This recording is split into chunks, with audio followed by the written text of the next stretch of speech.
सीतारमण बेशर्मी के साथ पार्लियामेंट में खड़े होकर कहती है महंगाई तो कोई समस्या नहीं है। हम अपनी जनता पर ये मोदी का बोझ कभी नहीं डालेंगे। मोदी सरकार और निर्मला सीतारमण जो इस देश की वित्त मंत्री है, आज उनका मॉडल क्या है? और मोदी जी हमारे घाव के ऊपर मिर्च डालकर कहते हैं हमने तो महिलाओं को भैया मुफ्त में गैस का सिलेंडर दे दिया है।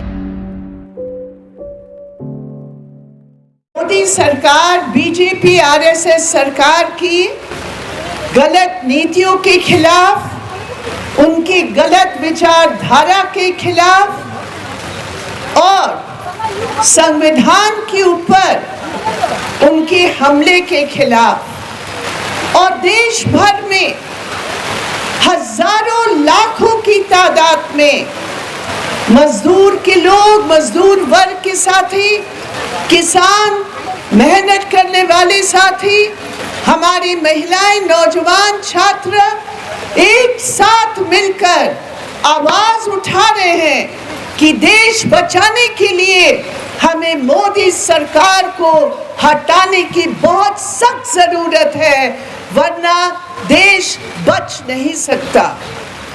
जब हम लोग सीपीआईएम की ओर से ये आह्वान करते हैं, उसके साथ साथ इस अभियान की एक विशेष पहलू जुड़ी है मेरे प्रिय साथियों, और वो पहलू है ये लाल झंडे की वैकल्पिक नीति।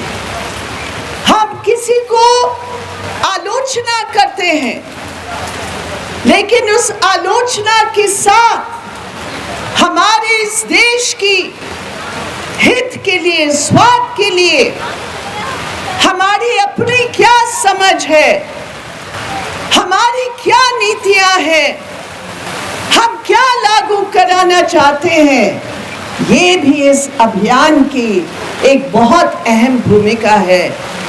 और मुझे गर्व है इस बात की कि देश भर में, चाहे आप सरकारी आंकड़ों के हिसाब से देखें या आप जनता के अनुभव के आधार पर देखें, एक ऐसा विकल्प तमाम कठिनाइयों के बावजूद, तमाम साधनों की कमियों के बावजूद एक विकल्प ऐसा है जो केरल में ये लाल झंडे के नेतृत्व में हमने केरल की सरकार की, एलडीएफ सरकार के द्वारा वो विकल्प का एक मॉडल हमने बनाकर दिखाया है।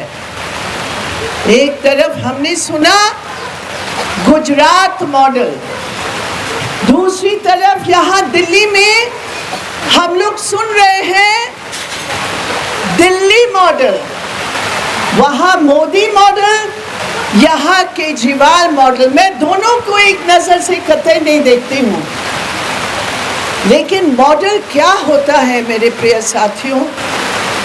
मॉडल कोई ट्रेन की डिब्बा नहीं है कि एक ट्रेन की डिब्बा में तुम एक अच्छा काम करोगे और दूसरी ट्रेन की डिब्बे में जो वहाँ पैसेंजर है उनके साथ यातनाओं दिलाओगे। ये जो मॉडल होता है ये एक समुचित योजना के आधार पर, विचारधारा के आधार पर ये मॉडल बनता है। और आज अगर हम देखें इस महंगाई के जमाने में जहां हर चीज का दाम बढ़ रहा है, ये मोदी सरकार और निर्मला सीतारमण जो इस देश की वित्त मंत्री है, आज उनका मॉडल क्या है मेरे प्रिय साथियों?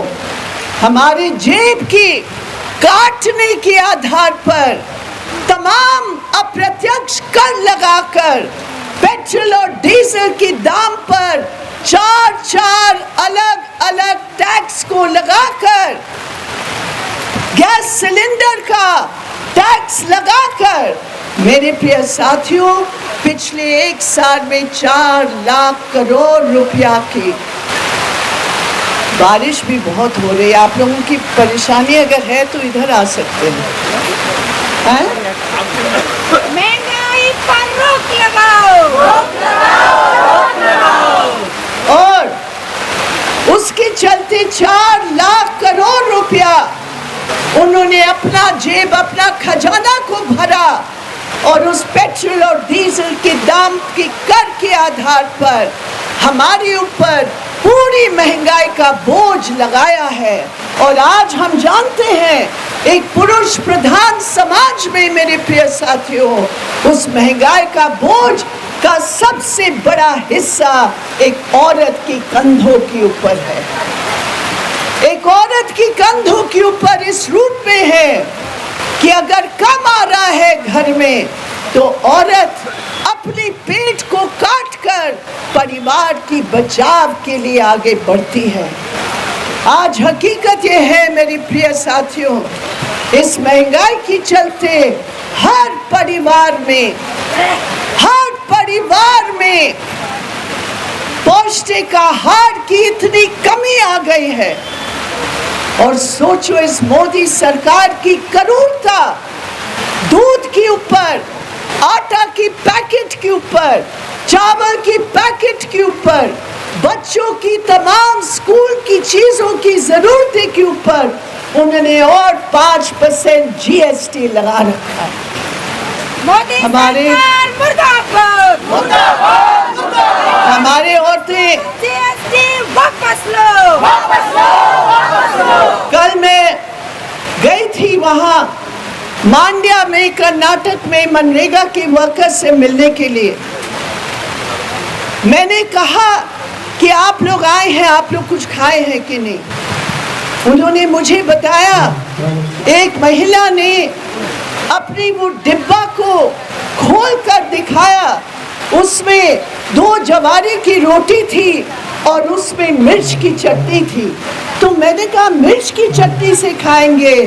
उन्होंने कहा बहन, ये मिर्च जो हम खाते हैं हमारी भूख को जला देती है और इसलिए हम मिर्च की चटनी खाते।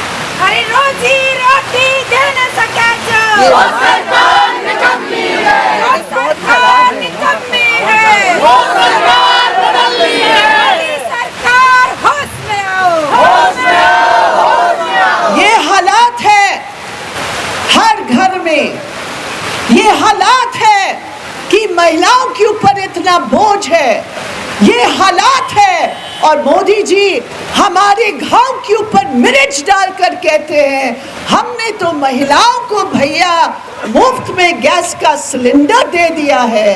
अरे मोदी जी, कौन 1100 रुपया गैस का सिलेंडर पर खर्च कर सकते हैं? और निर्मला सीतारमण बेशर्मी के साथ पार्लियामेंट में खड़े होकर कहती है महंगाई तो कोई समस्या नहीं है। ये सरकार जो अपने मित्रों के साथ, जो अडानी अंबानी बड़े पूंजीपतियों की मित्रता के आधार पर उनको टैक्स छूट देते हैं, 10 लाख करोड़ रुपया का बैंक के लोन की छूट देते हैं, उनके ऊपर टैक्स की 33% से 22% को घटा कर देते हैं।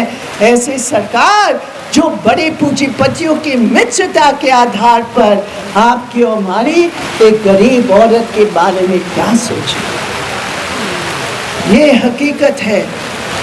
इस बजट में आंगनबाड़ी के लिए, आशा वर्कर के लिए, mid day meal scheme worker के लिए, विधवाओं के लिए, बुजुर्गों के लिए, जो विकलांग पेंशन होता है, अलाउंस होती है, उनके लिए मेरे प्रिय साथी एक निक्का पैसा उन्होंने नहीं दिया, एक पैसा पेंशन में नहीं बढ़ाया। लेकिन मैं आपको बता रही थी वैकल्पिक सरकार, वैकल्पिक नीति, हमें गर्व है जहां देश भर में लोग महंगाई से तरस रहे हैं। ये केरल की सरकार है, उन्होंने मावेली स्टोर का सिस्टम को और भी मजबूत किया। जो भी दाम आपको तेल में, चीनी में, नमक में, सब्जी में आपको बाजार, खुले बाजार में देना पड़ेगा, मेरे प्रिय साथियों, ये केरल सरकार है जो सब्सिडी देकर 40% खुले बाजार के दाम में कम दाम देकर मावेली स्टोर में जनता के लिए उपलब्ध करती है।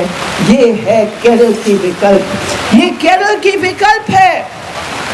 उन्होंने कहा 5% जो जीएसटी बाकी देश में लगा हुआ है, ये केरल की सरकार है जिन्होंने कहा हम अपनी जनता पर ये मोदी का बोझ कभी नहीं डालेंगे। उन्होंने खुद अपना खजाना का पैसा को काट कर उन्होंने 5% जीएसटी लागू करने से साफ इनकार किया। खबरों में बने रहने के लिए फोरम 4 को सब्सक्राइब करें और नोटिफिकेशन पाने के लिए बेल आइकन दबाएं।